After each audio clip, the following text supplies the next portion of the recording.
I'm absolutely honored to be here. Thank you, Sheila, for inviting me to be here. Thank you for all of the amazing work that you have done. It's challenging sometimes to find people who are considered professionals. I did the corporate thing, had my own business, and Sheila's the New York Times. It's hard to find people who are professionals as we are, to take the time out to just help those who are in need. All of us, I think, need someone in our lives to help us to get to the next level. And she and I just had this connection, and I was getting letters from a lot of brothers in prison because I wrote this book, Black Pain, It Just Looks Like We're Not Hurting.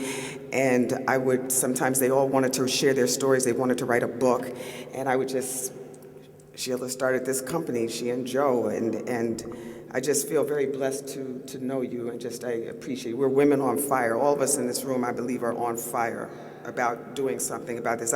When I was growing up, yes. When I was growing up, my mother used to share something with me, that all that's required for the triumph of evil is that good men remain silent and do nothing. It's a quote by Edmund Burke, and it's what I really try to live by. The reality is that the odds are really against us in terms of our brothers and sisters getting out. And what I know is that we have to do, we must do the very thing that we feel like we can't do. And we know that the odds are stacked against us because these corporations are making billions and billions of dollars off of our pain. That's the reality, and that's why it's going to be such a difficult task. But we have to be up for this. This is a fight of our lives, you know. I jotted down a couple of things that out of those of us who will have a paroled family member, 90% of you will see that person return to the system.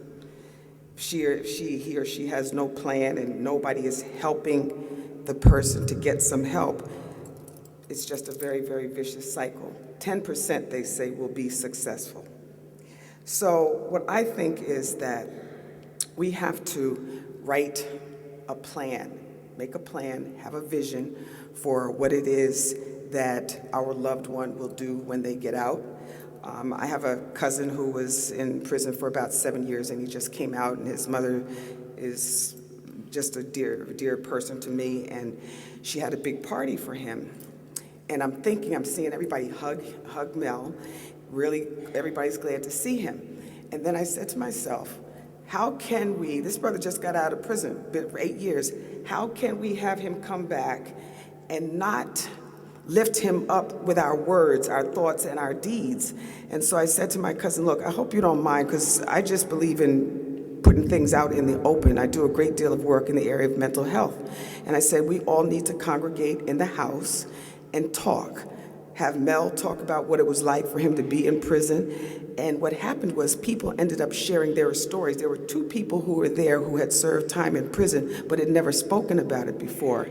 And our healing is in our sharing our stories with one another. That's what it is that we have to do. But I'm thinking just to come and hug and eat and drink and be merry, that has no purpose whatsoever. So I would just say that anybody who has a loved one that's coming out, make something special, unique, so that they have an easier transition. And what I've done with a lot of brothers and sisters who have been in prison is I take them to events that I go to so that they can meet and learn how to socialize. You know what I'm saying? Because there were people who did that for me, and I've done it with a lot of people, and I sometimes tell them the things that they need to say when they are out and about so that the transition is made a little bit smoother. And I think that all of us have to embrace our loved ones in that way. Sheila asked me to talk a little bit about the whole area of mental and emotional health. The reality is we are nothing without our mental and emotional health. All of us, absolutely nothing. We walk around with this mask on our face, laughing and smiling, but dying on the inside. All of us have inherited the unresolved pain, wounds, trauma, and scars of our parents. every last one of us. We don't get a pass. And the reality is that it's not a good thing or a bad thing. It's the cycle of life, that when we have children, we are going to pass on the same wounds and scars to our children. And the challenge is when nobody's getting any help. Do you know what I'm saying? We, as people of color, have a tendency to think it's a weakness to get help, to talk to a therapist. I'm telling you, I go to mine twice a month, and it's the gift that keeps on giving. And I'll tell you one good thing about it. Not that my friends, family, and staff didn't know that I had anger issues, but I just kind of found out. I just kind of found out about a year and a half ago through my therapist, right? She helped me out. Now, I'm one of the kindest, most thoughtful people you will ever meet. But then there was this other side that was like the freaking, okay, I just said it, freaking exorcist. There was that other side, right? And so I realized that there were a lot of issues that I hadn't dealt with, and so I had to go back and apologize to people who did nothing but love me, but I talked to them in a way that they did not deserve. Made a whole lot of bad choices because, well, my daddy was a wonderful man, had to leave at the age of 10 school to raise his brothers and sisters. But whenever I would ask my daddy, "Daddy, what do you think about this? Should I do this? Should I do that?" He always said, "Ask your mother." And so I made really bad choices with men in my life because I wanted somebody, a male figure, to tell me something. Do y'all know what I'm talking about? So it's those tiny things, but not so tiny things that happen in our childhoods that we don't ever get to talk about. And wherever you go, there you are. So I would I wanted to just share that. We look at all of the violence that's going on in our country, in our cities. We see somebody shot and killed right in front of us, right? And then what do? We get up and go to work or school the next day like we didn't just see that. But you can't see that and be the same person again, and nobody's getting help. There's a woman who's had her 4-year-old daughter was shot in Harlem in the leg. And she said that every time she hears a loud noise, she starts crying and screaming. That's called post-traumatic stress disorder. But she doesn't have a name for it. She just knows what happens. That little girl needs to be in a room with a therapist drawing pictures about what happened to her. And many of us would rather just hold on to our pain, or we think it's a sin to go and talk to a therapist, because we believe in God, we pray to God. I believe it was my God that led me to the right psychiatrist. That's what I know. So those are the issues that we must face. You will become undone. I don't care who you are, how much money you have, what position you have. You will become undone if you do not check yourself and talk about the things that are bothering you. I encourage all of you to think about that with your loved one who's coming out. Think about yourself. What's the use of going back into the same chaos that you left because nobody's getting any help? So I wanted to really just kind of drive that point home. I wanted to also say something about what we do to our kids. Kids are smart as a whip. They don't miss anything, right? And adults always want to be perfect, strong in front of our kids. So when that kid says, "Mommy, Daddy," adult figure, "Are you sad? Are you angry?" The moment we say no, we're teaching our kids, we're setting them up for life, because we're teaching them how to lie. We're teaching them how to wear the mask. We're teaching them to second guess their intuition because their intuition told them something was wrong, but this most high person in my life just lied to me, and they know that. And kids are smart as a whip. They don't miss anything, like nothing. They already know we're crazy. We can't hide it. They know that. Y'all know what I'm talking about? Because they see everything. They don't miss anything at all. So what I wanted to do was just to encourage you to be open, pull together a group of friends. Everybody has a specific kind of expertise, and some things are not, you can talk to people about what some of their issues are, but you really need a professional to help guide you. Like, what was it? Sometimes when I even sit in therapy, all of a sudden she asks a question, all of a sudden the tears start flowing. I'm like, where did that come from? Sitting right here all the time. And it's harder for the brothers, because brothers have been born, bred, and raised to suck it up, to be a man. Don't go tell mama nothing. And so where do you go with that? 15-year-old kid in a school that I spoke at recently, he got up very courageously and said that he stabbed somebody 7 times. He didn't kill him, but what he said after that was what pierced my spirit. He said, and he wasn't even the one I was mad at. So very, very clear. So when you can't get at the person who violates you, then you will take it out on anybody.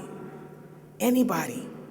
So I encourage each one of you to check yourselves out. It is a gift to be able to go to a therapist. And I'm saying there are a lot of community health centers, if you're going to raise an issue about costs and co-payments and this, that, and the other, but we've got to get help. We have got to get, y'all know what I'm talking about? How many in here, if I could just ask, how many of you, the reason I can stand up here and tell you about my anger issues is because I know I'm not the only one. How many in here would raise your hand if you have anger issues? Look around, just look around. Thank you for having the courage to do that. And those of you who didn't raise your hand, y'all are just punks. I'm just saying. So just some of the things, it's true. So most of us move through the world, we're bleeding. I'm going to be very quick, but so that I can get them out, I'm going to read very quickly some excerpts from the pain. But it's that many times we don't even know that we're bleeding. And when did you begin to bleed? How long has it been going on? And some of the things that make us bleed is when we might be compared with others, never seem to be quite as good as their brother, sister, or neighbor, or had parents who tried to make us improve through constant criticism, or we were molested. You know, we don't talk enough about molestation of boys, but 1 in 6 boys is molested.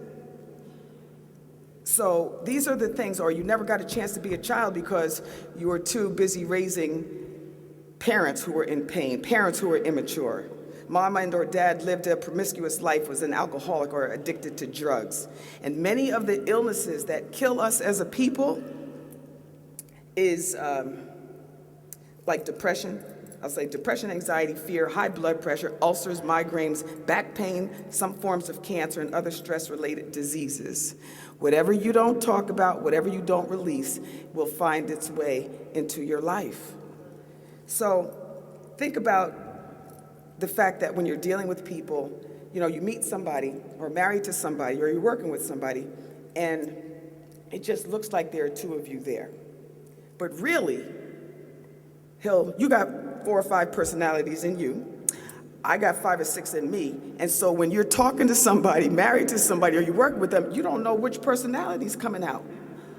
Do you know what I'm saying? So just to be mindful, sometimes it has nothing at all to do with you, but a person's baggage, their journey that they never had a chance to talk about. Am I making you, okay, just want to know. I'm going to be just a couple more seconds because I know we have time limits here. There's some things that I would like to share with you that I would encourage you to, just as you move through your lives, let these things guide you and your loved ones who are coming out of prison, or when you're sending them notes and letters and words of inspiration so that they will be stronger when they get out. This is about what real power is. Real power is choosing your friends wisely because people's spirits are transferable. Compare yourself never to anybody else, but to who you were, because you'll never win, but to who you were last month or last year. Take a layer of your mask off to share your journey with somebody else for the sake of healing. Every last one of us in this room has a story to share. And one person gets up and has the courage to do it, it just opens up everything, because you know that you're not alone and you're not going to be fooled by that mask. Know that adversity is the breakfast of champions. There are a couple of young brothers who I mentor who are members of the Bloods and have gotten them speaking engagements. Smart as a whip, young man, just smart as a whip. Rough childhood. Hooked him up with a friend of mine who happens to have been a white guy, who we did a session that I'm thinking is going to take 1 or 2 hours. We were together for 5 hours. And they talked and they cried and they talked and they cried.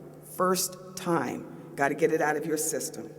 What I know is that I can't be who I'm supposed to be until you become who you are supposed to be. Step outside your comfort zone daily and understand that those butterflies that you have inside you mean that you're taking your game to the next level. Those butterflies make you feel sometimes like you want to vomit. But if you don't have butterflies in your stomach, it means you're going through life being pathetic or you're flatlining. Have the courage to follow your heart. If not, spiritual suicide is death just the same. Know that when you go through the fire, there's joy in the morning. You will come out on the other side. Remember to put the oxygen mask over your own mouth first, okay? Just because you'll die trying to live for other people. Put it over your own mouth first. Just like when you're on a plane, small child, flight attendant tells you if there's a small child sitting next to you, you put it over your own mouth first, then you put it on the small child next to you or the person who's acting like a small child. Know that if you only live for yourself, it only matters to you when you're gone. Reach out and throw a lifeline when somebody crosses your mind because that's spirit telling you that they need to hear from you. Giving and receiving touch is very important. There are a lot of people who suffer from just deprivation. You know the story about the monkeys who didn't thrive, the ones who were not matched with their mothers after they gave birth, they died. So touch is important. Persevere, stay in the race, know that blessings have a way of disguising themselves. Remember that real power is learning to make new mistakes. Nothing ever goes away until it has taught us what it is that we need to do. Nothing. And lastly, I want to just say something about just the importance of ending things, relationships, toxic relationships, is that to get to a new level or a new tomorrow, something has to end. Until we let go of what is not good, we will never find something that is good. And so we have to normalize the idea of endings. So that you can expect them rather than be surprised. And I want to say that you don't have to wait until you die to leave a legacy. You can be in a room full of people, and it's the way you connect with people's spirits. Walking out of a room is leaving a legacy. Walking out of a room is leaving a legacy. Or the other day I saw a 17-year-old girl sitting by herself, and I just knew she needed to talk to somebody, but I had to play it right. And when I saw her kind of look like she was sad, I said, you know what, do you need somebody to talk to? And the tears just started falling. And I didn't really feel like being a therapist at the time, but I couldn't ignore that. Do you know what I'm saying? Sometimes God, when he calls you, you just got to answer. So I just want to say, run to a therapist. Okay, encourage your loved ones. We are not meant to walk around with the pain that we are walking around in. I'm talking about run to a therapist. It'll save your life. You'll be able to do all the things that God has called you to do. Stay strong and God bless all of you. Thank you.